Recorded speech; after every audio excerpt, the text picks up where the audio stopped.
আসসালামু আলাইকুম রাহমাতুল্লাহি ওয়া বারাকাতুহু।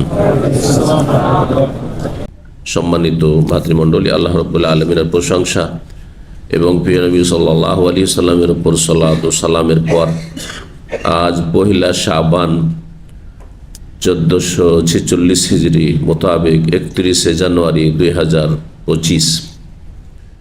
আজকে যখন পহিলা শাবান, সুতরাং এ প্রসঙ্গে আপনাদেরকে স্মরণ করিয়ে দিচ্ছি যে শাবান মাসে বেশি বেশি সিয়াম পালন করা, রোজা রাখা সুন্নাত। রাসূলুল্লাহ সাল্লাল্লাহু আলাইহি ওয়াসাল্লাম শাবানের অধিকাংশ দিনগুলিতে রোজা রেখেছেন। এটি হচ্ছে একমাত্র সুন্নাত। এছাড়া এমন কোনো সুন্নত কাজ নেই।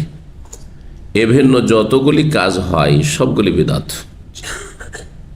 যার ফলে এই শাবান মাস যেহেতু শুরু হয়েছে, আজকে 1 তারিখ চলেই গেল, আজকে ইচ্ছা করলে রোজা রাখতে পারতেন।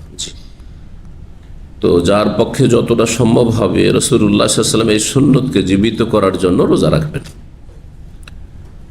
যদি বেশি না পারেন তো আপনার সোমবার বৃহস্পতিবার রাখবেন, সপ্তাহে 2 দিন, অথবা আপনার ছুটির দিনগুলিতে, অনেকের জন্য হয়তো কষ্টের কাজ করেন, ছুটির দিনে রাখতে পারেন, তাতেও কোনো অসুবিধা নেই। ছুটির দিন জুমার দিন হলে জুমার দিন রাখবেন, 2 দিন ছুটি হলে জুমা শনিবার রাখবেন, তাতে কোনো অসুবিধা নেই। বিশেষভাবে জুমাকে কেন্দ্র করে রোজা রাখা নিষেধ আছে হাদিসে। এই মাসলা জেনে নেওয়া ভালো, কারণ অনেক সময় যখন হাদিস আসবে সামনে, অথবা জেনেছেন ভাববেন না শুক্রবারে তো রোজা রাখা জায়েজ নয় বা নিষেধ আছে। এইভাবে শনিবারও, বিশেষভাবে শনিবার রোজা রাখা নিষেধ আছে। তো শুধু খাস করে শনিবার রোজা রাখা যাবে না যে আমি শনিবারেই রাখবো, যেমন সোমবারে খাস করে রাখা যাবে সুন্নাত, বৃহস্পতিও রাখবেন, কিন্তু শনিবার শুক্রবার খাস করে শনিবারকে উদ্দেশ্য করে কেন্দ্র করে, অথবা জুমাবারকে কেন্দ্র করে, জুমাবার আমাদের ফজিলতের দিন সেজন্য রোজা রাখছি, এটা ঠিক নয়। শনিবার রোজা রাখতে নিষেধ করেছেন। হিকমত, রহস্য, তত্ত্ব আল্লাহ বেশি ভালো জানেন। সেই রোজাতে উপকারিতার চাইতে অপকারিতা থাকতে পারে বেশি। কিন্তু একটা দিক যেটা আমাদের কাছে স্পষ্ট, সেটি হচ্ছে ইহুদিদের দিন। সব শনিবার হচ্ছে ইহুদিদের সাপ্তাহিক বড় দিবস, যেমন আমাদের জুমার দিন যেহেতু আমাদের ঈদ উৎসব সাপ্তাহিক, এটি হাদিসে ঈদ শব্দটি এসছে জুমা সম্পর্কে। আর ঈদের দিনে রোজা রাখা নিষেধ, সেই জন্য জুমাকে কেন্দ্র করে রোজা রাখবো না। আর শনিবার এই জন্য রাখবো না যে সেটা ইহুদিদের ঈদের দিন, নবী সাল্লাল্লাহু আলাইহি ওয়াসাল্লাম নিষেধ করেছেন। আর সবচেয়ে বড় কথা, নবী সাল্লাল্লাহু আলাইহি ওয়াসাল্লাম খাস করে জুমা বা শনিবারকে কেন্দ্র করে রোজা রাখতে নিষেধ করেছেন।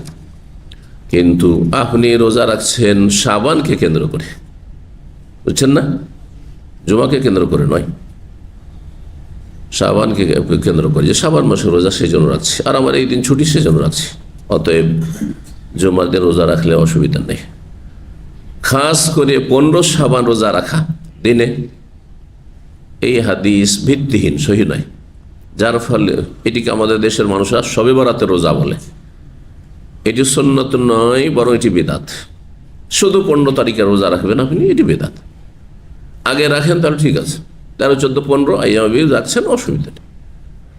কিন্তু শবে বরাত বললেই মন গড়া একটা দিবস, আর সেই দিনে রোজা রাখার ফজিলত, এই মর্মে সোমো নাহার ওয়াকুমু লাইলাহা, রাত্রে তোমরা কিয়াম করো, রাত যাপন করো, আর দিনে রোজা রাখো, হাদিস জাল হাদিস, সহি নয়। এই মর্মে সহি বা কোনো প্রমাণিত দলিল নেই, যার ফলে এটি বিদআত। খাস করে ওই রাতে শুধু তাহাজ্জুদ পড়ব, এটাও জায়েজ নয়। কিন্তু ডেলি তাহাজ্জুদ পড়েন, চেষ্টা করেন আপনি, তার মধ্যে 15 তারিখও পড়লেন, কোনো অসুবিধা নেই। কিন্তু খাস করে শবে বরাতে রাত জাগবো, যেমন শবে কাদার জাগি, এটা বিদআত। তো এসব বিদআত থেকে বেঁচে থাকবেন, আর সুন্নত মোতাবেক আমলের চেষ্টা করবেন, যদিও অল্পই হোক না কেন। জি, বারাকাল্লাহু ফিক। এখানে আজকের আলোচনা শেষ করছি। জাযাকুমুল্লাহু খাইরান ওয়া সাল্লাল্লাহু আলা মুহাম্মদ ওয়া আলা আলিহি ওয়া সাহবিহি আজমাইন।